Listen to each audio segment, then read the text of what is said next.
आपने लोगों को कहते सुना होगा कि आसमान खा गया धरती निगल गई। अर्थ पे एक ऐसी जगह है जहां लोगों ने क्लेम किया है कि वह सच में ऐसा ही कुछ होता है। यह जगह नॉर्थ अटलांटिक ओशियन के वेस्ट रीजन में है। यूएस के स्टेट फ्लोरिडा से लेकर पोर्टो रिको आइलैंड और बरमूडा के बीच में है।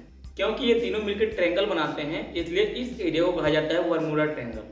लेकिन इस एरिया में जो इंसिडेंट हुए हैं, इसलिए इसको और नाम से भी जाना जाता है, जैसे डेविल्स ट्रायंगल, द लिबो ऑफ द लॉस्ट। अब बात यह है कि ये जो एरिया है, इसके बारे में बात होना शुरू कैसे हुई। 1950 में इस एरिया के बारे में यूएस मीडिया में हल्की फुल्की बात होना शुरू हो रही थी, लेकिन पहली बार इसको लोगों ने बरमूडा ट्रायंगल जब बोलना चालू किया तब विंसेंट गेडी ने एक आर्टिकल पब्लिश किया आगोसी मैगजीन में, और उसमें उन्होंने लिखा कि फ्लोरिडा के पास एक एरिया है जो 3 कोर्ट से मिलकर बना हुआ है और वहां पर कुछ अजीब सी एक्टिविटी हो रही है। और जब इस आर्टिकल को उन्होंने लिखा तो उसका नाम था द डेडली बरमूडा ट्रायंगल। उसके बाद जब भी इस ट्रायंगल के बारे में बात हुई तो लोगों ने इसको बरमूडा ट्रायंगल ही बोला। तब से लेकर आज तक इसको बरमूडा ट्रायंगल ही बोला जा रहा है। ये जो बरमूडा ट्रायंगल था, जब इसके एरिया में जाओ तो यहाँ पे कुछ प्रॉब्लम थी वो देखने को मिल रही थी। जैसे इलेक्ट्रॉनिक रेडियो नहीं चल रही थी, कंपास थी वो गलत डायरेक्शन बताने लगती थी, इलेक्ट्रॉनिक डिवाइस की जो रीडिंग थी वो फ्लक्चुएट करने लगी थी। और ये सब तो चल ही रहे थे, साथ साथ आसमान से प्लेन और समुद्र से शिप भी गायब हो रहे थे। साथ साथ इसमें जो लोग थे वो भी गायब हो रहे थे, और गायब इस तरह हो रहे थे, आदमी हो या शिप, इसका एक टुकड़ा भी नहीं मिल रहा था। सारी इंसिडेंट होने के बाद लोगों ने अलग अलग बातें बोलने शुरू कर दी। कुछ लोगों ने तो ये बोलना शुरू कर दिया कि इस एरिया में सी मॉन्स्टर है। कुछ लोगों का मानना था इसमें एलियंस का इन्फ्लुएंस है, और कुछ लोगों ने इल्यूमिनाटी की जो कॉन्स्पिरेसी थ्योरी थी उससे जोड़ना शुरू कर दिया था, लेकिन कंफर्म कुछ नहीं हो रहा था। 1888 में एक शिप था जिसका नाम था एलन ऑस्टन। ये इंग्लैंड से न्यूयॉर्क के लिए निकलता है। 2 से 3 वीक सफर करने के बाद इसका जो कैप्टन था ग्रिफिन, वो एक शॉर्टकट लेता है ताकि वो जल्दी पहुंच जाए। तो ये शॉर्टकट बरमूडा ट्रायंगल से होते हुए जाता था।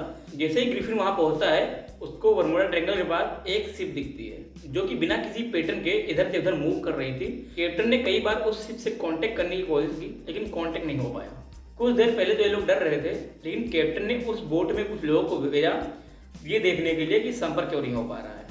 लेकिन जब उस बोट में लोग गए तो इतना शॉक्ड हो गए, क्योंकि उस बोट में कोई भी नहीं था, ना कोई कैप्टन था, ना कोई क्रू था, और ना ही कोई पैसेंजर था। लेकिन एक बात, उस बोट की सारी चीजें सलामत थी। ये लोग डिसाइड करते हैं कि ये जो बोट था इसको न्यूयॉर्क लेके जाके उसकी अथॉरिटी को सौंप देंगे, ताकि यहाँ पे कोई अगर इलीगल एक्टिविटी हो रही हो तो वो ट्रेस कर सके। जब ये लोग इस बोट को अपने साथ लेकर चलते हैं तो कुछ देर बाद एक भारी तूफान आता है और ये बोट पूरी तरह गायब हो जाती है। लेकिन जैसे ही कुछ देर बाद तूफान शांत होता है, ये बोट फिर से दिखने लगता है। लेकिन इस बोट को देख के सारे लोग शॉक्ड हो जाते हैं, क्योंकि जो लोग इस बोट को न्यूयॉर्क लेके जा रहे थे वो सारे के सारे लोग गायब हो चुके और उस बोट को कुछ नहीं हुआ था। उसके बाद ये लोग उस बोट को वहीं छोड़ देते हैं और न्यूयॉर्क निकल जाते हैं, और कुछ दिन बाद ये पूरी कहानी फैल जाती है न्यूयॉर्क में। 5 दिसंबर 1945 को 5 फाइटर प्लेन का एक ग्रुप नेविगेशन और कॉम्बैट फाइटिंग जो होती है उसकी ट्रेनिंग के लिए फ्लोरिडा से निकलता है।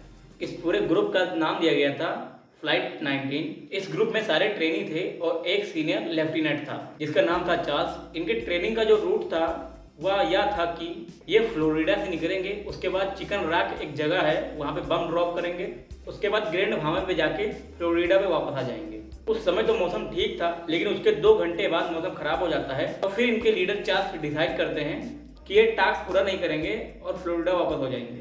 और ये अपना कंपास चेक करते हैं, वो खराब था। दूसरा कंपास चेक करते हैं, वो भी खराब था। और अपनी टीम से कांटेक्ट करते हैं तो पता चलता है कि उनका भी कंपास काम नहीं कर रहा है। और फिर इनका जो लास्ट मेथड था, ये पता चलता है कि इस ओशियंस के ट्रायंगल के बीच में कुछ जलता हुआ दिख रहा है। उसके बाद ये भी गायब हो जाता है।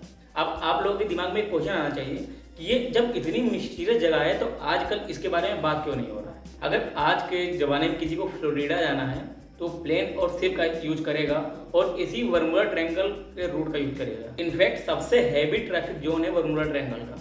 आज के दिनों में हमारे पास एडवांस टेक्नोलॉजी है, जब कोई भी इंसिडेंस होता है तो हमें तुरंत पता चल जाता है कि क्या हुआ। और ऐसी बहुत सारी मिस्ट्री चीजें हैं जो हमें आज तक पता नहीं चली है, लेकिन हम बहुत तेजी से एडवांस हो रहे हैं। ये जो बरमूडा ट्रायंगल की स्टोरीज हैं, ये बहुत सारे बुकों और मूवीज में पेशी जाती है। अगर आज आप गूगल पे सर्च करोगे तो ये जो एरिया है ये टॉप 10 डेंजरस एरिया में भी नहीं है। किसी भी कंट्री ने इतना तक बॉदर नहीं किया है कि बरमूडा ट्रायंगल के एरिया को मैप में मेंशन कर दे। यूएस नेवी जो है वो बरमूडा ट्रायंगल का जो नाम है वो इसको भी नहीं मानती है। विकिपीडिया पे जो वर्मुडा ट्रायंगल का डिफिनेशन है वो ये है कि ये एक अर्बन लीजेंड है, मतलब एक कहानी है जो कि बताई जा रही है कि वह सच है, लेकिन वो सच है नहीं। वर्मुडा ट्रायंगल के एरिया में 8634 शिप्स गए हैं, जिसमें 2 कैजुअलिटी हुई हैं।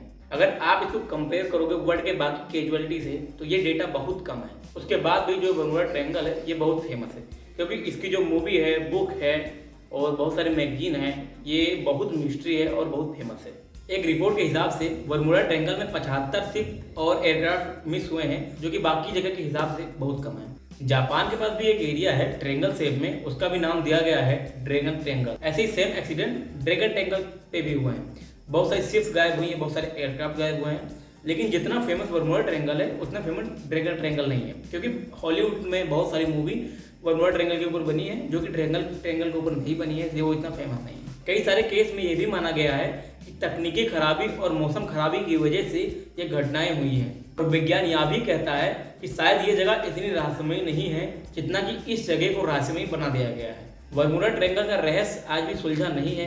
कुछ लोग इसे विज्ञान मानते हैं और कुछ लोग रहस्यमयी शक्तियों का असर। लेकिन एक बात तय है कि आज भी यह जगह बहुत सारे रहस्यमयी जगहों में गिना जाता है। आपको क्या लगता है कि यह सिर्फ एक अफवाह है या कोई रहस्यमयी शक्ति? आपको क्या लगता है कमेंट सेक्शन में नीचे जरूर बताइए। चैनल को सब्सक्राइब कीजिए, वीडियो को लाइक कीजिए, एक अच्छा तक कमेंट कीजिए। मिलते हैं किसी और धमाकेदार वीडियो के साथ। तो जय हिंद, नमस्कार।